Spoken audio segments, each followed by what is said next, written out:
বাংলাদেশে আমরা এই কয়েকদিন ধরে দেখতে পাচ্ছি ডক্টর মিজানুর রহমান আজহারী উনি একটা ইঙ্গিত দিয়েছেন, আর কেউ কেউ তার কথাটা ধরে মাথার কল্লা পর্যন্ত 10 লাখ টাকা ঘোষণা দিয়ে দিয়েছে। আপনার এত টাকা যে একজন মানুষের মাথার দাম আপনি 10 লাখ ঘোষণা দিয়ে দিলেন, তাও আপনি একজন পীর। এটাকে পীর না শয়তান? দুদককে বলবো, যারা 10 লাখ টাকা মানুষের মাথা ঘোষণা দিতে পারে তার টাকা আছে কত আপনারা খোঁজ নিন। এক কথা বলেন না কেন? আমি শ্রদ্ধার সাথে স্মরণ করছি ঐতিহাসিক এই ময়দানে বিশ্বনন্দিত মুফাসসিরে কোরআন শহীদ আল্লামা দেলাওয়ার হোসাইন সাইদি রহমতুল্লাহ আলাইহি। আমি তার সাথে জেলখানায় দীর্ঘদিন 3টা বছর পাশাপাশি ছিলাম। তার অনেক স্নেহ, ভালোবাসা, আদর, মহব্বত আমি পেয়েছি। বিশেষ করে পাশাপাশি জেলে থাকার কারণে অনেক কিছু তার থেকে আমি নিতে পেরেছি। আল্লাহ যেন ওগুলো আমার প্র্যাকটিক্যাল লাইফে সেট করার তৌফিক দান করেন। যেহেতু তাকে হত্যা করা হয়েছে, এজন্য নির্দ্বিধায় বলতে পারে তিনি শহীদ। যদিও অনেকে দেশে স্বীকৃতি দিতে চান না যে উনি না শহীদ হয়নি। আপনাকে কি আবার শহীদ হয়ে আবার মৃত্যুবরণ করে দেখানো লাগবে যে আমি শহীদ হলাম? শহীদ এই শব্দটা কত দামি আপনি জানেন? কোরআনে কারিমে রব্বুল আলামিন বলেন, ওয়ালা তাকুলু লিমান ইয়ুকতালু ফি সাবিলিল্লাহি আমওয়াত বাল আহইয়াউ ওয়ালাকিন লা তাশউরুন। সূরা বাকারা 2 নম্বর পারা 2 নম্বর পৃষ্ঠার 12 নম্বর লাইনে আছে এটা। আল্লাহ বলেন, মুখ দিয়ে বলবা না যারা আমি আল্লাহর জন্য শহীদ হয়েছে তাদের মরে গেছে, মৃত্যুবরণ করেছে, তারা মৃত, এ কথা বলবা না। বরং তারা জীবিত, কিন্তু তোমরা টের পাও না। মুখের পরে মানুষ যে অন্তরে একটা ধারণা নিয়ে আসতে পারে, এজন্য মহান আল্লাহ অন্তরে ধারণা করতেও নিষেধ করেছেন। ওয়ালা তাহসাবান্নাল্লাযীনা কুতিলু ফী সাবিলিল্লাহি আমওয়াতা বাল আহইয়াউন ইনদা রাব্বিহিম ইরযাকুন। সূরা আলে ইমরান 4 নম্বর পারার 11 নম্বর পৃষ্ঠা 9 নম্বর 169 নম্বর আয়াতে আছে। আল্লাহ বলেন, ধারণাও করবা না যারে আমি আল্লাহর জন্য শহীদ হয়েছে, জীবন দিয়েছে, এই মানুষগুলো মারা গেছে, ধারণাও করবা না। মুখে তো বলাই যাবে না, অন্তরে ধারণাও করা যাবে না। বাল আহইয়াউন, বরং তারা জীবিত, ইনদা রাব্বিহিম ইরযাকুন, এবং তারা তাদের রবের কাছে রিজিক পাচ্ছে। বলেন সুবহানাল্লাহ। সুতরাং এই দেশে যারা শহীদ হয়েছে, অনেকে এখনো তাদেরকে স্বীকৃতি দিতে চান না। বিশেষ করে 2006 সালের 28 অক্টোবর থেকে শুরু করে 2024-এর 5 আগস্ট পর্যন্ত এ দেশের জন্য, মানবতার জন্য, ইনসাফের জন্য, ন্যায় বিচারের জন্য, মানবতার জন্য, বৈষম্য দূর করার জন্য যারা জীবন দিয়েছে, নির্দ্বিধায় আমরা বলতে পারি এ মানুষগুলো শহীদ। শহীদ আবু সাইদ, শহীদ মুগ্ধ, শহীদ রায়হান, শহীদ ফয়সাল, 2732 জন মানুষ আগস্টের 5 তারিখের আগ পর্যন্ত সবগুলো শহীদ। আল্লাহ যেন শাহাদতের সর্বোচ্চ মাকাম তাদেরকে নসিব করেন, বলেন আমিন। শহীদ আল্লামা দেলাওয়ার হোসাইন সাইদি রহমতুল্লাহ আলাইহি যদি বেঁচে থাকতেন, আজকের এই সিলেটের ময়দানে তিনি আসতেন। কোরআনে কারীম শুনে হাজারো মানুষ হয়তো দিনের দিশা পেত, তো জালেমরা তাকে ধোঁকা দিয়ে জেল থেকে বের করেছিল। আমার সামনে দিয়েই বের করে নিয়ে গিয়েছিল, পুরা ধোঁকা দিয়ে। ওনাকে আগের দিনও দেখলাম কি সুন্দর কথা বলছিল, আমাকে উপদেশ দিচ্ছিল। পরের দিন শুনলাম যে না, উনি অসুস্থ, পুরাটাই বানোয়াট। যে বলছে আপনি অসুস্থ, চলেন আপনাকে হাসপাতালে নিয়ে যাই, ওখান থেকে চিকিৎসার মাধ্যমে আপনাকে ছেড়ে দেওয়া হবে, উনি তো আনন্দে বের হচ্ছিলেন, কিন্তু জালেমদের দুর্বিসন্ধি যে এত গভীরে ছিল কেউ বুঝতে পারে নাই, উনি নিজেও টের পান নাই। এই জন্যে প্রিজন ভ্যান থেকে নামার সময় আমরা দেখেছি একটা তৃপ্তির হাসি দিচ্ছিলেন। বলা হচ্ছে ওনার হার্টে অসুস্থ ছিল, হার্টের রোগ ছিল, এই কারণে। মানুষের হার্টে অসুস্থ হলে ওইভাবে মানুষ হাসতে পারে? বলেন। কারারক্ষী যারা সামনে ছিল তাদেরকে লম্বা করে সালাম দিয়েছিলেন, জিজ্ঞাসা করেছিলেন আপনারা কেমন আছেন। একজন হার্টের রোগী অসুস্থ মানুষ এই কথাগুলো বলতে পারে না, তার মানে এখন পোড়াটা পরিষ্কার, তাকে হত্যা করা হয়েছে। নবীজির কথা, দেওয়াল চাপা পড়ে মরলে যদি শহীদ হয়, সাপে কেটে মরলে যদি শহীদ হয়, নদীতে ডুবে মরলে যদি শহীদ হয়, গাছের নিচে পড়ে যদি মরে শহীদ হয়, অ্যাক্সিডেন্টে মরলে যদি শহীদ হয়, যাকে অন্যায়ভাবে মেরে ফেলা হয়েছে অবশ্যই তিনি শহীদ। আল্লাহ রাব্বুল আলামিন তার গোলামের 50টা বছরের কোরআনের খেদমত যেন কবুল করেন, জান্নাতের সুউচ্চ মাকাম নসিব করেন, বলেন আমিন। আজকে তার সন্তানও আসবে, কলিজার টুকরা সন্তান আলহাজ শামীম বিন সাইদি অলরেডি চলে এসেছে। গতকাল শেষ হয়ে গেছে। আমাকে সিলেট পর্যন্ত আনার পেছনে আপনাদের যে সমস্ত মানুষগুলো ভূমিকা পালন করেছে, আমার শ্রদ্ধাভাজন উস্তাজ, ইসলামিক চিন্তাবিদ, শিক্ষাবিদ আলহাজ মাওলানা আব্দুস সালাম আল মাদানী, আতালাল্লাহু উমরাহু ওয়া বারাকাল্লাহু ফি হায়াতি, সকলে বলেন আমিন। আমরা যে কথা বলতে চাই, কোরআন আমরা শুনতে এসেছি, আমরা মানুষ। ওয়ালাকাদ কাররামনা বানি আদম, আমি বনি আদমকে সম্মানিত করেছি। অথচ এই সম্মানিত সৃষ্টির অসম্মান করার জন্য এই 15.5 বছরে অনেকেই সিনিমিনি খেলছিল। আল্লাহ তাদের সমস্ত কাজকে নস্যাৎ করে দিয়েছেন। কোরআনের ভেতরে আমরা জেনেছি, কোন জালেম যদি চেয়ারে বসে তাহলে সর্বপ্রথম 2টা কাজ করে।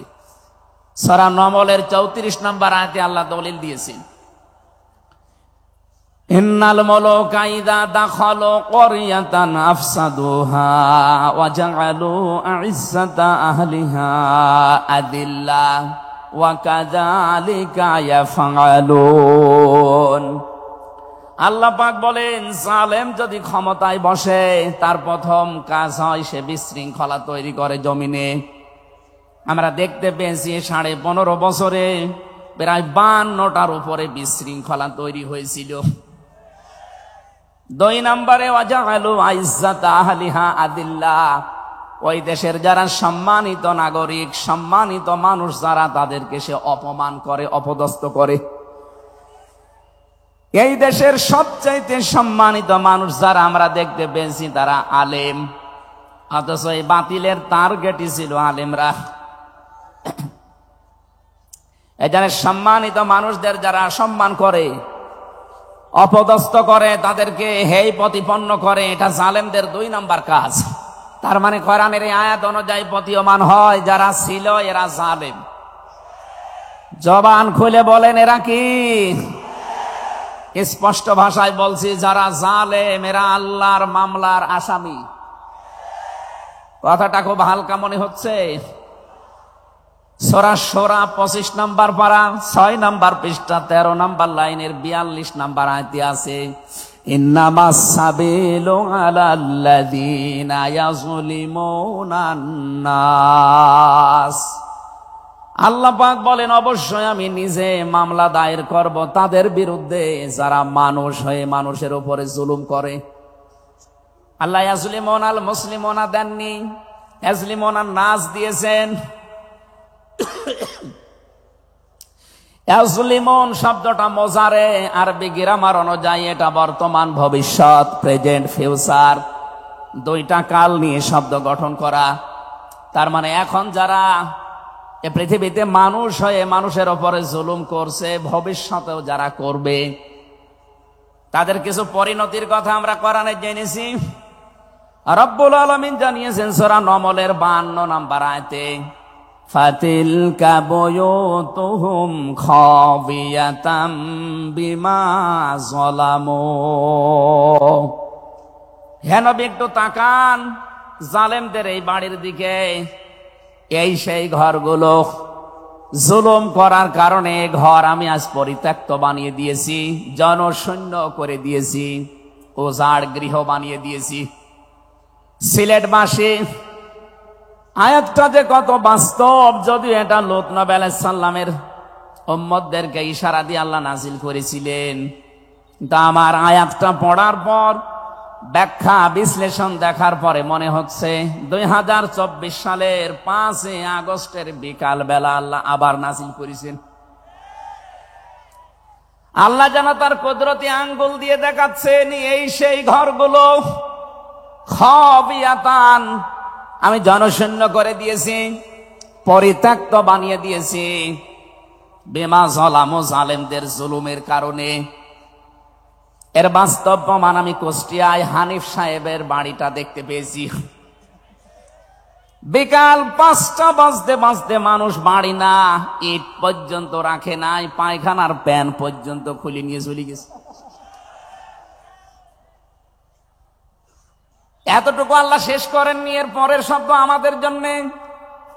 আল্লাহ তাআলা জানিয়েছেন বিমা যালামু জালেমদের জুলুমের কারণে ওই জায়গা পর্যন্ত আল্লাহ অভিশপ্ত বানিয়ে দেয়। বাংলাদেশের 630টা থানা কম বেশি প্রায় জায়গায় আমার যাওয়া হয়ে গেছে। আমি দেখতে পেয়েছি জালেমদের কোন চিহ্ন অন্তত এদেশে আর নেই। ফাকতিয়া দাবিরুল কওমিল্লাযিনা যালামু, আল্লাহ বলেন জালেমদের শিকড় কাটা হয়ে গেছে। কতিয়া এটা মজহুল, এর ফাইল বা কর্তা জানা নেই। আল্লাহ বলেন জালেমদের শিকড় কাটা হয়ে গেছে, কে কেটেছে জানা নেই। সারা দেশে জালেমদের বাড়ি ঘরগুলোর দিকে এখন একটু তাকান। আমি তো যেই কয়টার দিকে তাকালাম দেখি মানুষ 8-9 জন 10 জন করে যায়, কেউ এদিকে কেউ এদিকে কেউ এদিকে, সব মনে হচ্ছে জামাতবদ্ধ টয়লেট চলছে। আল্লাহ জালেমদের বাড়ি পর্যন্ত অভিশপ্ত এমনি করে নাই, আমাদেরকে শিক্ষা দিতে চেয়েছেন এটা। এদের এত বড় শিকড় যদি সমলে আমি উপড়িয়ে ফেলতে পারি, ইন্না ফি যালিকা লাআয়াতাল লিকাউমিন ইয়ালামুন। এখানে লামে তাকিদ আছে, এখানে কত আলেম বসে আছে, শব্দ শুরুই করেছেন আল্লাহ ইন্না দিয়ে, মাঝখানে লামে তাকিদ দিয়েছেন। আল্লাহ পাক বলেন অবশ্যই এর ভেতরে শিক্ষা আছে কাদের জন্য, যারা জ্ঞানী সম্প্রদায়। সুতরাং এটা যেহেতু রেকর্ড হয় সারা বাংলাদেশে কালকে ছড়াবে, সবাইকে উদ্দেশ্য করে বলছি জালেমদের এত বড় শিকড় যদি আল্লাহ কেটে ফেলতে পারে, আগামীতে যারা চেয়ারে বসবেন ক্ষমতায় তারা খুব চিন্তা ভাবনা নিয়ে রাষ্ট্র চালাবেন, আপনার দ্বারা যেন জনগণের উপরে জুলুম হয়ে না যায়। যদি আপনার দ্বারা জুলুম হয়, আগামী 5 বছর পরে আপনার বাড়িও দেখবেন শ্মশান হয়ে গেছে। আমি আশা করি আমার বক্তব্য আপনারা বুঝেছেন, এবং রেকর্ড হওয়ার পরে যারা শুনবে তারাও বুঝবে। আমি এটা বলতাম না, আমি দেখতে পাচ্ছি কিছু মানুষ ইদানিং উলট পালট কথা বলছে, এ কারণে আমি ইঙ্গিত দিলাম এখনই যদি আপনি এরকম কিছু বলেন, কিছুদিন পরে বলতে পারেন না। গতকালকে এক নেতা এইটা জানিয়েছে যে 15 বছর তো কোরআনের অনুষ্ঠানে অনুমতি লাগতো, আমরা যদি আসতে পারি অনুমতি দেব না। তা আপনি এ কথা বলবেন আমরা জানি, তো কিছুদিন পরে বলতে পারলেন না, আগেই বলে দিলে মানুষ তো সব চিনি ফেলবে। এই জন্য আমার মনে হয় আপনি ভুল করে ফেলেছেন, আপনি আস্তাগফিরুল্লাহ বা তওবা করে নেবেন, থুক্কু এরকম কিছু দিয়ে অন্তত ফিরে আসবেন যে না এটা এখন আমি বলবো না, কিছুদিন পরে বলবো। মানুষকে আল্লাহ সম্মান দিয়েছেন, সেই মানুষের উপরে যারা জুলুম করে তারা আল্লাহর কেসের আসামি। পুলিশের কাজে বাধা দেন, পুলিশ বাদী মামলা হবে। আর যারা মানুষ হয়ে মানুষের উপরে জুলুম করে তারা আল্লাহবাদী মামলার আসামি। আল্লাহ কিন্তু ইয়াজলিমুনা আল মুসলিমুনা দেননি, যে মুসলমানদের উপরে যারা জুলুম করে ইয়াজলিমুনা নাস দিয়েছেন। বলেন তো হিন্দু কি মানুষ না? আরো আসতে বলেন। এই যে বাইরের দেশের যে সমস্ত আন্তর্জাতিক রিপোর্ট গুলো আছে, ভয়েস অফ আমেরিকা এবং মাইক্রোসফট সব খ্রিস্টানরা, ইহুদিরা এরা চালায়। এরা রিপোর্ট দিচ্ছে সারা বিশ্বের 257টা দেশের ভেতরে সবচাইতে নিরাপদে সাম্প্রদায়িক সম্প্রীতি নিয়ে বাস করছে বাংলাদেশের মানুষ। অথচ এই 54 বছর মিথ্যাচার করে বিশ্বের মোড়লদের কাছে আমাদেরকে অনেকেই কালার করার চেষ্টা করেছে।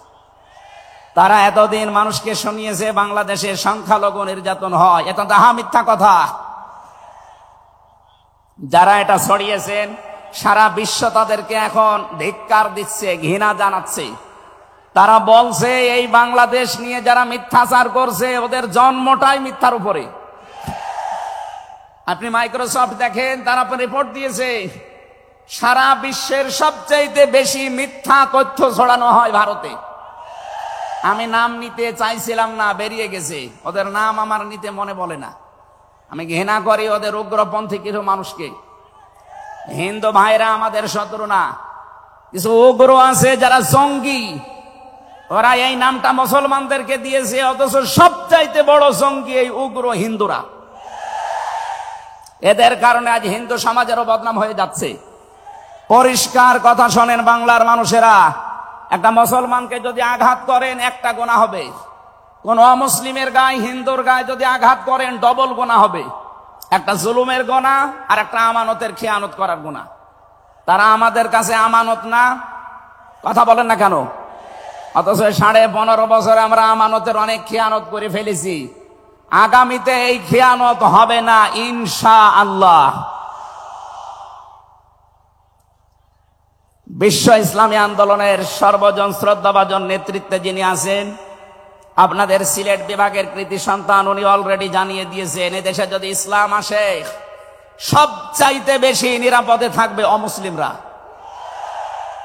এই জন্য গাইবান্ধায় দেখলাম একটা অনুষ্ঠানে, তার আগে একজন হিন্দু পুরোহিত ঠাকুর বক্তব্য দিচ্ছিল যে এই দেশে আগস্টের 5 তারিখের পর থেকে সবচাইতে বেশি নিরাপদে আছি আমরা অন্য ধর্মের লোকেরা।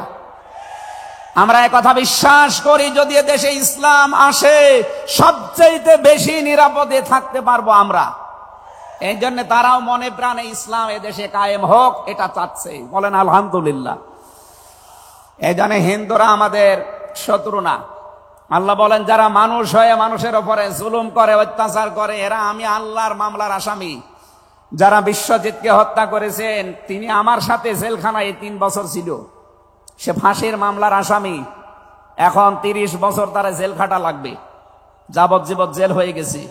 শাওন ছেলেটার নাম, বাড়ি খুলনা, আমাকে মাঝে মাঝে এই তালিকা করার জন্য আসতো, আমাদের রাইটার ছিল। এসে আবার কাছে কান্নাকাটি করে বলতো, হামজা ভাই জীবনে যা ভুল করেছি। এই বিশ্বজিৎ ছেলেটা বারবার আমাকে বলছিল যে কিসের জামাত ইসলাম, কিসের শিবির, ভাই আমি তো মুসলমানই না। আপনার যদি বিশ্বাস না হয় তো আমি কাপড় চোপড় খুলি। তারপরও আমরা তারে মানি নাই। কপের পরে কপ দিয়ে জায়গায় শেষ করে দিয়েছি। এখন এই যে আমার মা বাবা আমার আর পরিচয় দেয় না, এমনকি আমার যাদের কথা মতো এই কাজ করেছিলাম তারাও আর কোনো খোঁজ খবর নেয় না। 30টা বছর এখন আমার জীবন থেকে নষ্ট হয়ে যাচ্ছে। উনি আমাকে জানিয়েছিলেন, এই জন্য আমি বললাম। উনি বলেছে আপনি বাইরে যদি যেতে পারেন জনগণকে সতর্ক করবেন, কেউ যেন কারো উস্কানিতে পা দিয়ে অন্তত জীবনটা নষ্ট করে ফেলে না ফেলে।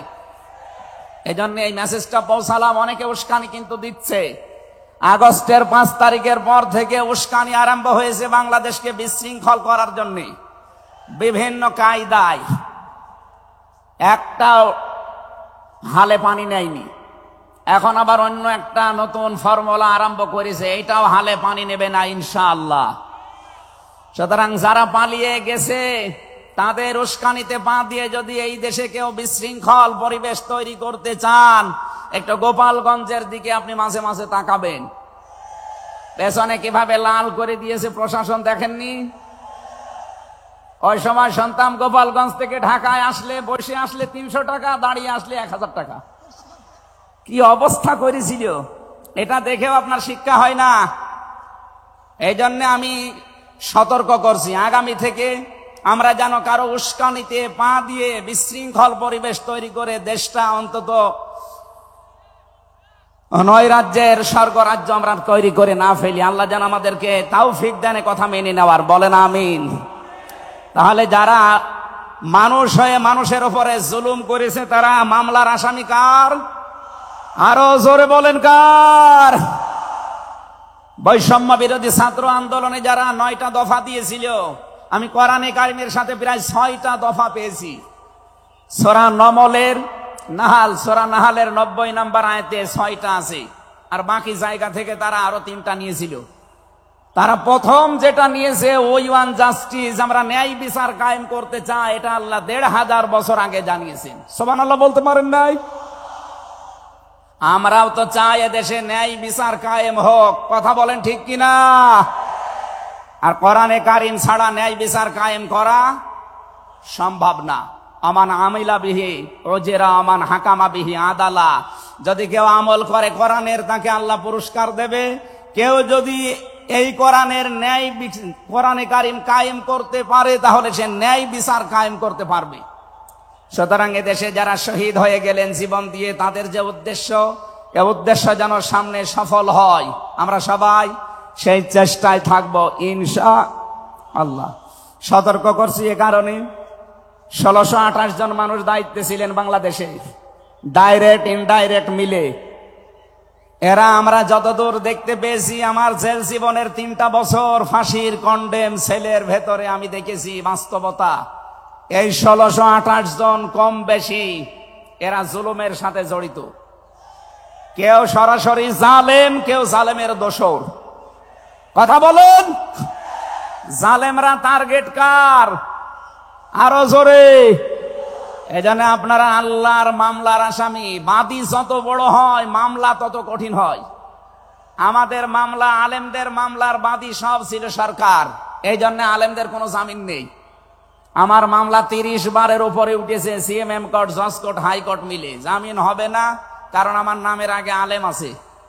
আমার নামের আগে যদি লয়দির কি গোয়া থাকতো, আমি 3 বছর না 3 দিনও আমার জেলে থাকা লাগতো না। আমাকে ধরার পরে তারা অফার দিয়েছিল, যা যা বলতে বলি এইগুলো শুধু বলবেন, কালকে আপনাকে আমরা ছেড়ে দেব না। এত মিথ্যা কথা বলা আমার দ্বারা সম্ভব না। বলে তাহলে যান। এই যে দিয়ে দিল, ন্যায় বিচার কায়েম হচ্ছে দেশে, এই কথা তারা মানুষকে শোনাতো। পুরাটাই চলেছে 15.5 বছরে, পুরা অবিচার আর অন্যায়। এই জন্য যারা আল্লাহর মামলার আসামি, আপনি ভাবতে পারেন বিষয়টা কত বড় বিষয়। আল্লাহ নিজে মামলার বাদী, নিজে বিচারপতি, নিজে রায় দেবেন। এই জন্য জালেমদের একুলো শেষ, অকুলো শেষ। মানুষ হিসাবে আমরা মানুষকে সামনে সম্মান দিয়ে চলবো ইনশাআল্লাহ। দরুদ আর সালাম পড়ছি আমাদের নবী, মানবতার মহান শিক্ষক মুহাম্মদুর রাসূলুল্লাহ সাল্লাল্লাহু আলাইহি ওয়াসাল্লামের প্রতি। বিশ্ব নবীকে আল্লাহ পড়া কোরআন শরীফে, এই যে কোরআনের যে আয়াত পড়লাম আমরা, সূরা বাকারার 208 নম্বর আয়াত আমরা তেলাওয়াত করেছি। এ কোরআনে কারিম পড়তে হলে প্রতিটি অক্ষর, 29টা অক্ষর আমরা আছে জানি আরবি, প্রতিটি অক্ষর দিয়ে নবীজিকে আল্লাহ ডাক দিয়েছেন একটা সুন্দর এবং উত্তম নাম নিয়ে। বিশ্ব নবীকে আল্লাহ আলিফ দিয়ে জানিয়েছেন আহমদ, তিনি প্রশংসিত। বা দিয়ে আল্লাহ জানিয়েছেন আমার নবী বাশির, তিনি সুসংবাদদাতা। তা দিয়ে আল্লাহ জানিয়েছেন আমার নবী মুত্তাকি, তিনি পরহেজগার। সা দিয়ে আল্লাহ পাক জানিয়েছেন আমার নবী মুদ্দাসসির, তিনি কম্বলওয়ালা। জিম দিয়ে আল্লাহ জানিয়েছেন আমার নবী জামিল, সুন্দর। হা দিয়ে আল্লাহ জানিয়েছেন আমার নবী হামিম, অন্তরঙ্গ বন্ধু। খ দিয়ে আল্লাহ জানিয়েছেন আমার নবী খাতামান নাবিয়্যিন, শেষ নবী। এভাবে বলতে বলতে সর্বশেষ অক্ষরে যে দেখবেন ইয়া, আল্লাহ জানিয়েছেন ইয়াসিন। বলেন আল্লাহু আকবার। তাফসিরে কাবীর আল্লামা ফখরুদ্দীন রাজি রহমতুল্লাহ আলাইহি এই সিন শব্দের তিনি 5টা ব্যাখ্যা দিয়েছেন। তিনি লিখেছেন সিন মানে সাজ্জিদুল আলামিন, সিন মানে সাজ্জিদুল বাশার, সিন মানে সাজ্জিদুল কাওনাইন, সিন মানে সাজ্জিদুল আম্বিয়া, সিন মানে সাজ্জিদুল মুরসালিন। এক একটা শব্দের ভেতরে হাজার হাজার কথা তিনি দিয়েছেন। আমি একটা বলছি, সিন মানে সাজ্জেদুল আলামিন, শুধু আলম না, আলামিন বহু বচন। এই পৃথিবীতে 257টা রাষ্ট্র আছে।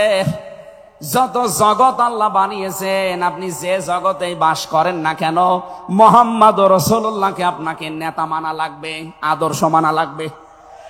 কারণ আল্লাহর ঘোষণা দেওয়া নেতা এই একজন। আল্লাহ পৃথিবীর অন্য কাউকে হে নেতা এ শব্দ বলেননি, শুধু আমাদের নবী, আপনার নবী মুহাম্মদ রাসূলুল্লাহকে জানিয়েছেন ইয়াসিন, হে নেতা। আয়াতের তাফসিরে আমি আরেকটা আয়াত পেয়েছি, সূরা হুদ 12 নম্বর পারা 12 নম্বর পৃষ্ঠার 1 নম্বর লাইনের 98 নম্বর আয়াত। এটা তাফসিরে ফি জিলালিল কোরআনে পাবেন। আমি সামারাইজ করে বলছি, যদিও ফেরাউন সম্পর্কে এটা নাজিল হয়েছে, সাইয়্যিদ কুতুব রাহমাতুল্লাহ আলাইহি তাফসির করতে গিয়ে তিনি লিখেছেন, যেই নেতা জাহান্নামে যাবে কিয়ামতে, ওই দলের নেতার যত অনুসারী আছে, যত মানুষ তাকে অনুসরণ করত, সব অনুসারীরা তার সাথে জাহান্নামে যাবে। এটা বাংলাদেশের সাথে খুব দরকার, এজন্য আমি সতর্ক করলাম। আপনার বিবেকের কাছে প্রশ্ন করে এটা নেতা নির্বাচন করবেন, এটা দুনিয়ার বিষয় হলে আমি বলতাম না, এটা আখিরাতের সাথে রিলেটেড। যার নেতা ঠিক নেই, ওই নেতা যদি জাহান্নামে যায়, ইয়াকদুমু কওমাহু ইয়াওমাল কিয়ামাতি ফাআওরাদাহুমুন নার ওয়া বিসাল বিরদুল মাওরুদ। জোরে বলেন আল্লাহু আকবার। সিলেটবাসী, সারা বাংলাদেশ এখন আমার সামনে, এই যে দেখতে পাচ্ছেন না, সারা বাংলাদেশে ছড়াইয়া যাচ্ছে। যাদের নেতা ঠিক নেই, আদর্শ ঠিক নেই, এক্ষুনি আপনি তওবা করে ঠিক করবেন। সত্যি বলছি, যাদের নেতা ঠিক নেই, ওই নেতা যদি জাহান্নামে যায়, আল্লাহর কসম আপনাকে ওর সাথে জাহান্নামে যাওয়া লাগবে। নেতৃত্ব দেওয়ার জন্য গুণ বললাম কয়টা? বলেন বলেন। আপনি সূরা বাকারার 247 নম্বর আয়াতটা দেখবেন। ক্বালা ইন্নাল্লাহা আসতাফাহু আলাইকুম ওয়া যাদাহু বাসতাতান ফিল ইলমি ওয়াল জিসম ইলা আখিরি আয়া। আল্লাহ নিজে জানিয়েছেন, এই পৃথিবীতে কেউ যদি নেতৃত্ব দিতে চায়, তার প্রথম নাম্বারে জ্ঞান লাগবে। জোরে বলেন, কি লাগবে? আপনি যাকে মেনে চলেন, যার না নেতৃত্ব মানেন, বলেন তো সে জ্ঞানী আপনার দৃষ্টিতে মনে হয়? যে লোকটা কথা বলতে পারে ঈদুল ফিতরের জানাজার নামাজ আগামীকাল অনুষ্ঠিত হবে, ওর জ্ঞান কেমন আপনি টের পাচ্ছেন না? এই কথা বলে না কেন? এই জন্য নেতৃত্ব সামনে কেউ দিতে চাইলে তাকে জ্ঞানী হওয়া লাগবে, আসমানের জ্ঞানী হওয়া লাগবে। যাবতীয় জ্ঞান, জাগতিক জ্ঞান তো লাগবেই, মাস্ট বি। এইটার জ্ঞান লাগবে। কোনটার বলেন? 2 নম্বরে আমি বেশি নেতা হওয়ার জন্য লাগবে, কেউ যদি সীমা লঙ্ঘন করে, কথাবার্তার কাজে কামে, সে নেতৃত্ব দেওয়ার যোগ্যতা হারিয়ে ফেলে। এটা সূরা শুআরার 152 নম্বর আয়াতে পাবেন।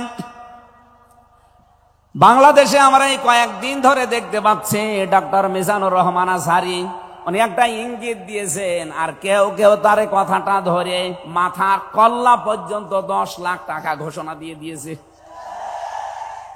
আপনার এত টাকা যে একজন মানুষের মাথার দাম আপনি 10 লাখ ঘোষণা দিয়ে দিলেন, তাও আপনি একজন পীর। এটাকে পীর না শয়তান? দুদককে বলবো, যারা 10 লাখ টাকা মানুষের মাথা ঘোষণা দিতে পারে, তার টাকা আছে কত আপনারা খোঁজ নিন। এক কথা বলেন না কেন? এই পীরগুলোকে আমরা মানুষকে 50,000, 5 লাখ, 10 লাখ টাকার কম্বল বিতরণ করতে দেখি না এই শীতে। তারা মানুষের মাথা চায় 10 লাখের বিনিময়ে। কি হয়েছে? সে একটা অসংলগ্ন কথা বলেছে, এই কারণে। আপনি 2 ঘন্টা কথা বলেন তো, আমি আপনার 50টা ভুল ধরবো। আমরা 1.5 ঘন্টা 2 ঘন্টা কথা বলে একটা স্লিপ অফ টান হলে সেইটা নিয়ে এই যে কেরামান কাতিবিন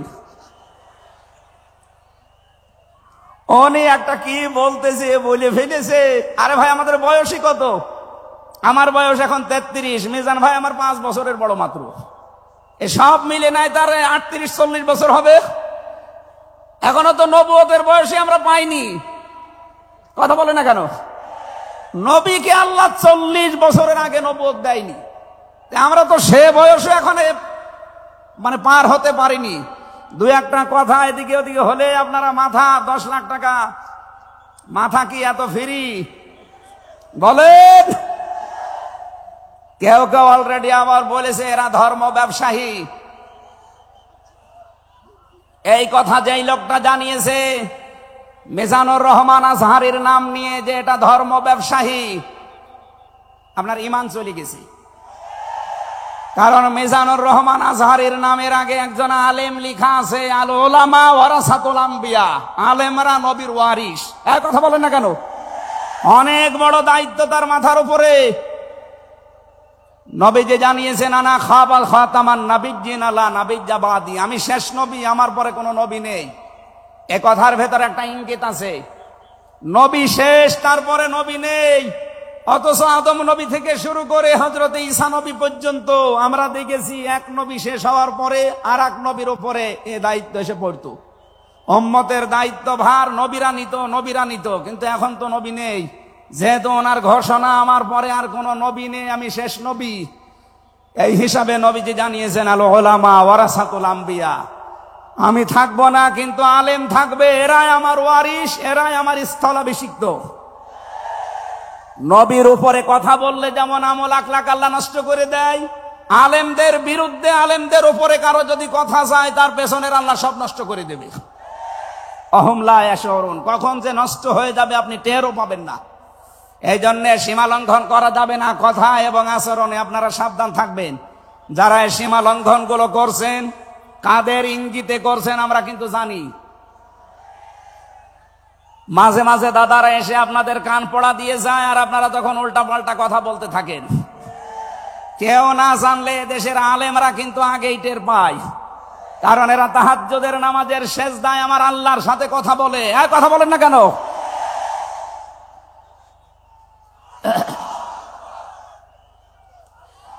ঠিক আছে, এই জন্য যারাই যা কথা বলবে না কেন, কারো কান পড়ায় কান দিয়ে সীমা লঙ্ঘন করবেন না। আমি আশা করি কি বোঝাতে চাই আপনি বুঝেছেন। নেতৃত্ব দিতে হলে সীমার ভেতরে থাকবেন। 3 নম্বরে আমি পেয়েছি সূরা কাহফের 28 নম্বর আয়াতে যে গাফেল হওয়া যাবে না যারা নেতা হবে। অথচ এই দেশে আমরা দেখি এই 54-53 বছরে যারা নেতৃত্ব দিয়েছে অধিকাংশ গুলোই গাফেল। আল্লাহর এই কোরআন সম্পর্কে তারা গাফেল, মানবতার সম্পর্কে তারা গাফেল ছিল। 4 নাম্বারটাই পেয়েছি সূরা নিসা। এইটা আমার মনে হয় না বলাই ভালো, না এইটা বললে সমস্যা আছে। আমি শুধু আয়াত বলে দিচ্ছি, বাড়ি যে মিলান আমি বাংলাও বলবো না। সূরা নিসা 5 নাম্বার পারার 2 নাম্বার পৃষ্ঠার 11 নাম্বার লাইনের 34 নাম্বার আয়াত। আল্লাহ রাব্বুল আলামিন, বাংলা বলবো, আর রিজালু কাওয়ামুনা আলান নিসা, নেতা হবে পুরুষ, মহিলা নেতা হতে পারবে না। এটা একটু আস্তে বলেন, আমার ভয় করে। এই জন্য আমরা সামনে যারা নেতা হবে তারা যেন পুরুষ হয়। কথা বলেন ঠিক কিনা? নবীজি জানিয়েছেন লা ইউফলিহা কওমুন, ওই জাতি কখনো সফল হতে পারে না যে জাতির নেতৃত্বে কোনো মহিলা বসে আছে। আমার এই হাদিসটা 100% বিশ্বাস হয়, আপনাদের না 98 ভাগ? এই হাদিস 100% বিশ্বাস করেন কারা? দেখি লিল্লাহে তাকবীর। এই দেখেন তো, হাত তোলেনি কে? আলহামদুলিল্লাহ। ঠিক আছে, বসেন বসেন বসেন, তাফসীর মাহফিলে বসেন।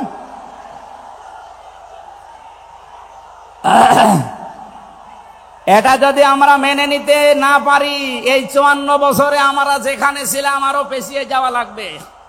এই জন্য আমরা সামনে এগিয়ে যেতে চাই। কোরআনের সূরা নিসার 34 নম্বর আয়াত, সামনে যদি নেতা হয় পুরুষ মানুষ হবে ইনশাআল্লাহ। আরো জোরে বলেন ঠিক কিনা? 5 নাম্বার পেয়েছি সূরা বাকারা 124 নাম্বার আয়াত। কোন জালেম নেতা হতে পারবে না।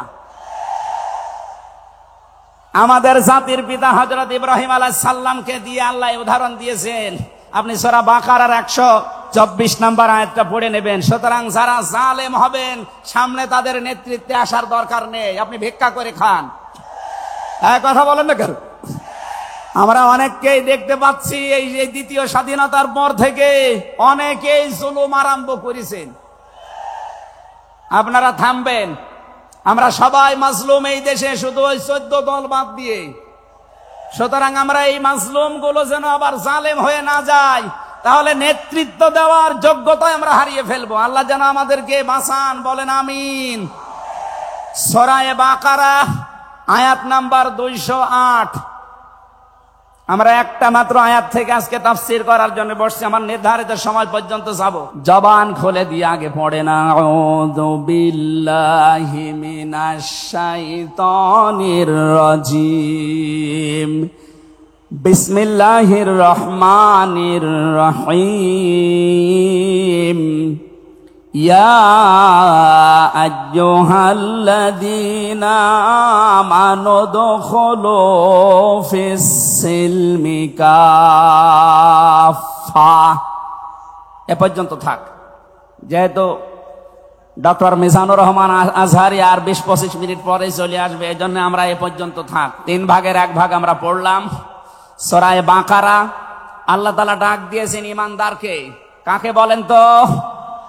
আমরা ইমানদার না বেঈমান? ঈমান আনার আগে একটা কাজ করা লাগে। আল্লাহর ঘোষণা, ফামাই ইয়াকফুর বিত্তাগুত ওয়া ইউমিন বিল্লাহ। কেউ যদি ঈমান আনতে চায় তার প্রথম কাজ হবে সে যেন তাগুত ছেড়ে দেয়। আপনারা একটু ধৈর্য ধরেন। আসলে ইনাদের তো আর জায়গা নেই, আর কোথায় পাবে জায়গা? এখানে শুনলাম আসার আগে 8 থেকে 10 লাখ মানুষের ওনারা ব্যবস্থা করেছে। এরপরও বাইরে যে অবস্থা দেখলাম, কমপক্ষে 15 থেকে 16 লাখ মানুষ আজকে এই সিলেটের ময়দানে এসেছে কোরআন শোনার জন্য। আলহামদুলিল্লাহ। সম্মানিত ভাইরা, আমরা যেটা বলতে চাচ্ছি, ঈমান আনার আগে আল্লাহর নির্দেশ যে তাগুত ছেড়ে দাও, তাহলে ফাকাদ ইসতামসাকা বিল উরওয়াতিল ওয়াসকা, এমন একটা মজবুত রশি ধারণ করতে পারবা, লাং ফিসামা লাহা, যা ছিঁড়ে যাবে না। এ বাংলাদেশ সহ বিশ্বে আমরা যারা ঈমানের দাবি করি, অনেকে তাগুত ছেড়ে না দিয়ে ঈমান এনেছি। এজন্য বিপদ আসলে ঈমান আর টেকে না। পক্ষান্তরে যারা তাগুত ছেড়ে দিয়ে ঈমানের দাবি করতে পেরেছে, এই মানুষগুলোর ঈমানের যত পরীক্ষা হয় তাদের ঈমান তত মজবুত হয়। শহীদ আল্লামা দেলাওয়ার হোসাইন সাঈদী তার 1 নম্বরে প্রমাণ। কথা বলেন না কেন? 13টা বছর জীবনে একটা ঘরে কাটিয়েছে, তারপরও তিনি মাথা নত করেন নাই। কারণ তাগুত ছেড়ে দিয়ে ঈমান এনেছিলেন। তাগুত ছেড়ে না দিয়ে যদি ঈমান আনতেন তিনি টিকে থাকতে পারতেন না। আমি বহু মানুষ জেলে দেখেছি, বহু আলেমকে দেখেছি, তারা টিকে থাকতে পারে না, আল্লাহকে পর্যন্ত দোষারোপ করে। ডক্টর শফিকুল ইসলাম মাসুদ দেলাওয়ার হোসেন শিবিরের সাবেক সভাপতি, নাম নিয়ে বলছি এই কারণে, এই মানুষগুলো ঈমান এনেছিল তাগুত ছেড়ে দিয়ে। দেলাওয়ার ভাইকে তার গরম করে লজ্জাস্থানে ঢুকিয়েছে, পুরুষাঙ্গ নষ্ট করে দিয়েছে। 57 দিন লোকটা রিমান্ডে ছিল, তারপরও টলাতে পারে না জালেমরা। কিন্তু যারা ঈমান এনেছে তাগুতের সাথে মিল মহাব্বত রেখে, আপনি তাকান, আগস্টের 5 তারিখের পরে তারা অনেকেই বেঈমান হয়ে গেছে। জাতীয় মসজিদের সাবেক ইমাম, কথা বলে না কেন? 5 তারিখের পরে পালিয়েছে, পৃথিবীর ইতিহাস পাল্টিয়ে দিয়েছে। জাতীয় মসজিদের ইমাম পালিয়ে যায়, এটা একটা লজ্জা না? এমপিরা নাই পালিয়ে গেল, তা আপনি কেন পালাবেন? কিছুদিন পরে জোর করে এসেছিল ইমামতি আবার করব, জনগণ জুতা দিয়ে পিটিয়েছে। পরের দিন স্ট্যাটাস দিয়েছে, জনগণ জুতা দিয়ে পিটিয়েছে, তাই কি আমার গায়ে লাগেনি। মানুষ কত নিচে নামতে পারে। তার বাবা তো একজন ভালো মানুষ ছিল, একজন আলেম ছিল, কি এসেছে আল্লাহ জানে। একটা জালেমাকে সে নাম দিয়েছে কওমি জননী। এই নামটা যেই দিন দেয় সেদিন জেলখানায় ওনার নামে বদদুয়া হয়েছে। মাওলানা মামুনুল হক সহ যত আলেম ছিল আমরা এক জায়গায়, ওনারা বলছিল যে করল কি হেফাজত ইসলামের 13 সালে এতগুলো মানুষ হত্যাকারী যার হাতে রক্ত লেগে আছে, আর সেই লোকটাকে নাম দিয়ে দিল কওমি জননী। আমাদের মাথা কাটা গেল। এরকম হাজারো আলেম, হাজারো পীর, হাজারো মুসলমানের দেশে ঈমান রাখতে পারে নাই, কারণ তগুতের সাথে সম্পর্ক রেখে ঈমানের দাবি করত। আল্লাহ বলেন ঈমান আনতে হলে আগে তগুত ছেড়ে দাও, এরপরে ঈমানের দাবি করো। উদখুলু ফিস সিলমি কাফা, ঈমানদার যারা তারা প্রবেশ করো পুরোপুরি ভাবে ইসলামে। এখানে সিলমন বা সালমন, সিনের উপরে জবর দিলে হয় সালমন মানে শান্তি, সিনের নিচে জের দিলে হয় সিলমন মানে ইসলাম। আল্লাহ রাব্বুল আলামিন ঈমানদারকে ডাক দিয়ে জানিয়েছে তোমরা প্রবেশ করো। যেহেতু সিলমনটা আছে এজন্য ইসলাম নেওয়া লাগবে। আমি যতগুলো তাফসীর বিশ্ববিদ্যালয়ে থাকাকালীন মিলিয়েছিলাম এই সিলমন দিয়ে। আমি ভার্সিটিতে থাকাকালীন প্রায় 42টার উপরে এক জায়গায় মিলিয়েছি, যে দেখি সবাই কি বলে। প্রত্যেক মুফাসসির এখানে শান্তি না, এখানে নিয়েছেন তারা ইসলাম অর্থে তোমরা পুরাপুরি ইসলামে প্রবেশ করো।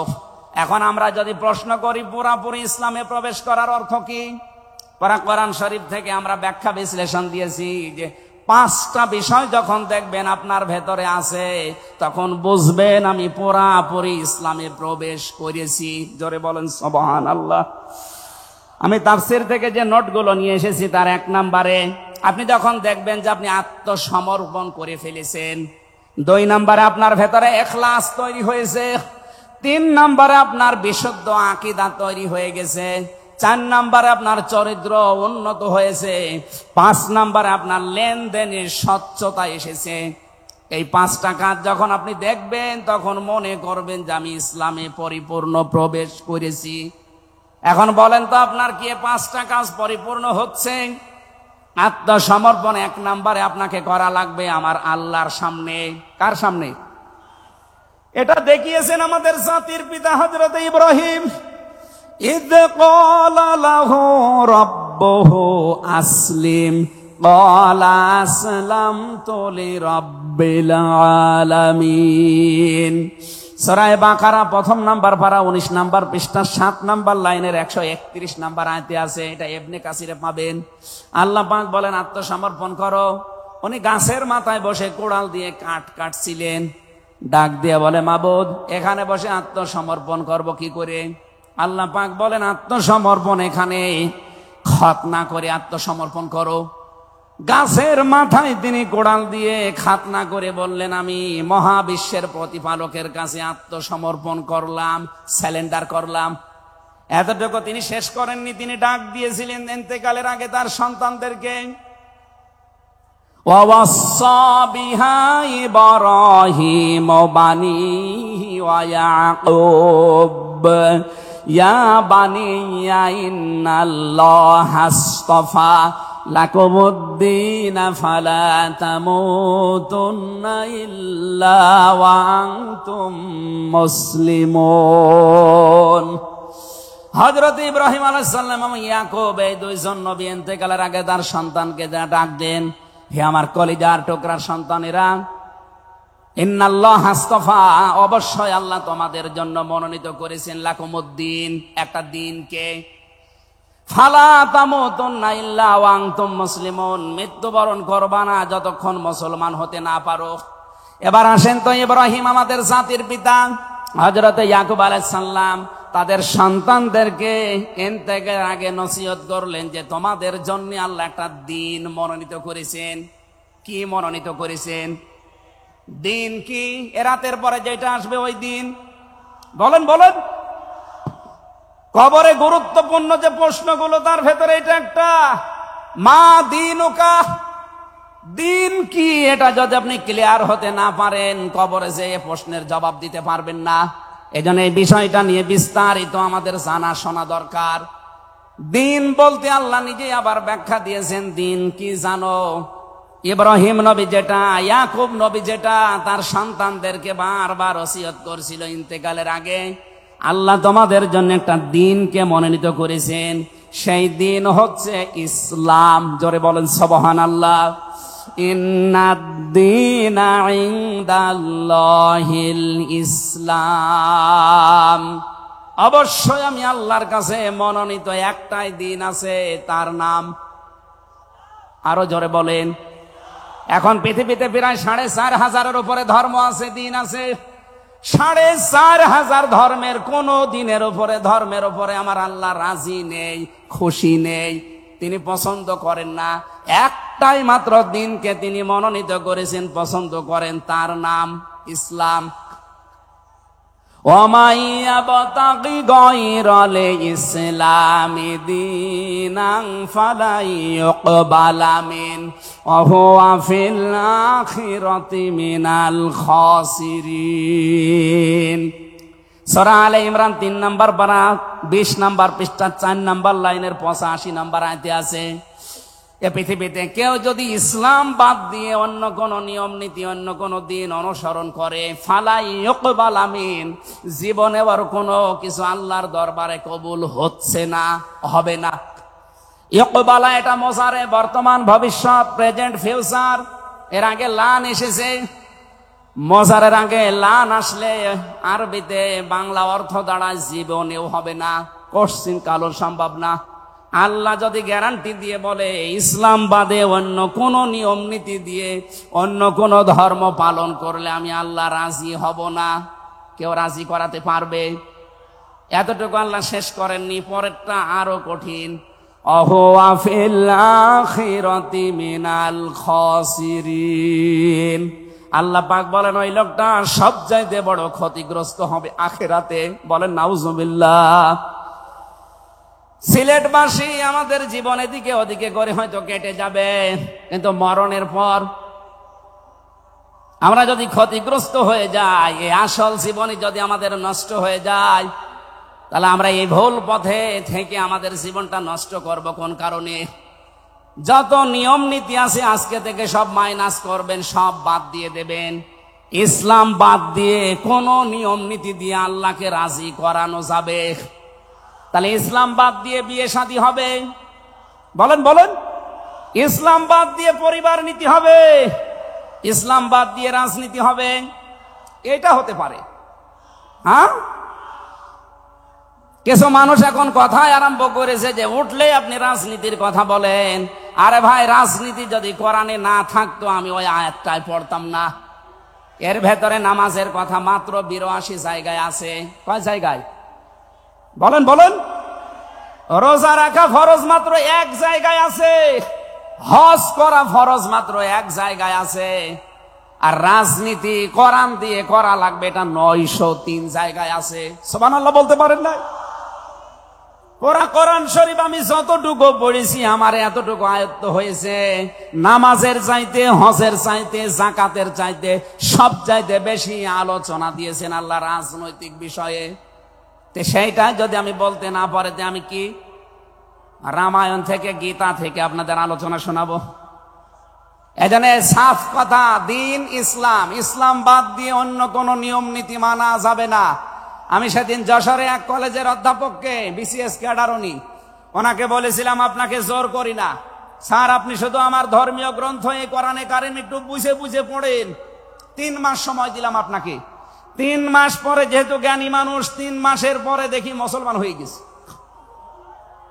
এজন্য অন্য ধর্মের যারা আছেন, রেকর্ড হচ্ছে, আপনাদেরকে আমরা জোর করব না। আমাদের ধর্মে জোর নেই, লা ইকরাহা ফিদ্দিন। আমাদের ধর্মে জোর আছে, জবরদস্তি নেই, জোর নেই। এই জন্যই তো 850 বছর এই এলাকা মুসলমানরা শাসন করেছে, একটাও মন্দির ভাঙে নাই। অথচ আমরা আমাদের প্রতিবেশী রাষ্ট্রে দেখতে পাচ্ছি এরা অনেকগুলো মসজিদ অলরেডি ভেঙে দিয়েছে, ধোয়া ধোয়া তুলে। ওরা বলছে 500 বছর আগে এখানে নাকি মন্দির ছিল। বিশ্বের মানুষেরা দেখি মাটির নিচে তেল পায়, গ্যাস পায়, আরে শয়তানরা শুধু মাটির নিচে মন্দির পায়। আপনাদের পূর্বপুরুষেরা আল্লাহর ঘর ভাঙতে এসে কাজ ফিম মাকুল হয়ে গেছে। আমরা দেখতে পাচ্ছি আগামীতে আল্লাহর ঘর মসজিদ গুলো ভেঙে দেওয়ার কারণে আল্লাহ নিজে কিন্তু প্রতিশোধ নেবে। কাসফিম মাকুল আপনাদেরও বানিয়ে দেবে ইনশাআল্লাহ। এজন্য প্রতিবেশী হিসাবে সতর্ক করলাম, যদি ভালো লাগে মেনে নিন, ভালো না লাগলে নিজের পায়ে নিজে কোড়াল লাগান। আমার কথার অর্থ বোঝেননি? সুতরাং পৃথিবীতে দিন ইসলাম বাদ দিয়ে কোন ধর্ম সব মানুষের বানানো তৈরি করা। অন্য ধর্মের মানুষদেরকে আমরা চ্যালেঞ্জ করছি, আহ্বান জানাচ্ছি, আমাদের এইটা পড়েন, লা ইকরাহা ফিদ্দিন লা রাইবা ফি যালিকাল কিতাবু লা রাইবা ফি। কোন সন্দেহ নেই, সন্দেহের অবকাশ পর্যন্ত নেই। এখানে আসেন, যদি মনটা আপনার ভালো থাকে, টনি বেলারের শালিকা লরেন বুথকে যেভাবে হেদায়েত দিয়েছে আপনাকেও দিতে পারবে ইনশাআল্লাহ। সে আহ্বান রেখে, এখনো যেহেতু 4টা অর্থ ছিল, আপনি যে ইসলামে প্রবেশ করেছেন তার দ্বিতীয় অর্থ আপনি দেখবেন যে আপনার ভেতরে ইখলাস আছে কিনা। আপনি কি লোক দেখানো কাজ করেন না আল্লাহর জন্য করেন, এইটা দেখবেন। 3 নম্বরে আপনার আকীদা শুদ্ধ আছে কিনা। আজ এই দেশের একটা মাসলুম সংগঠনের উপরে একটা তহমত দেওয়া হয় যে এদের আকীদা ঠিক নেই।